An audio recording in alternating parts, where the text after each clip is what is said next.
Bol postavený v roku 1786 a postavil ho gróf Imrich Čáky. Neskôr v roku 1838 ho zdedila rodina Andrášijovcov, keďže sa vnučka grófa Imricha Čákyho Etelka Sapariová vydala za Karola III. Andrášiho, zakladateľa bedliarskej vetvy Andrášijovcov. Tento kaštier bol postavený v neskorobarokovom slohu a neskôr bol klasicisticky upravený. Má pôdorys v tvare U, má postranné vežičky trojpodlažné a takisto boli dostávané k nemu 3 točité trojpodlažné schodiská. Momentálne všetok mobiliár bol v roku 1914 odvezený do Tisarobu a do Budapešti. Po roku 1914 tu sídlili kasárne a do roku 1978 nemocnica.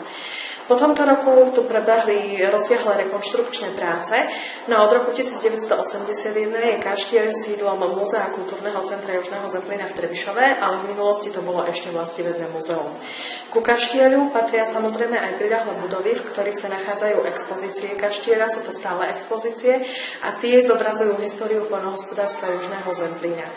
Od mladšej doby kamenej, čiže neolitu, až po súčasnosť. V kaštieli je sústredená časť týchto stálych expozícií a sú tu 4 výstavy, ktoré sa cyklicky každých 6 až 8 týždňov menia.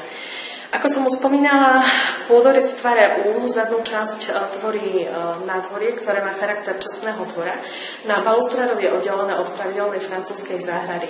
Ku tomuto kaštieru patrí takisto aj park, ktorý bol v 19. storočí historickým parkom so vzácnymi drevinami, ktoré v súčasnosti už z väčšej časti sú zničené a nezachované. Pôvodné sú len 4 tisy na nádvorí nášho múzea, nášho kaštiera, ktoré boli sedené ešte grofom Juliusom Andrášim.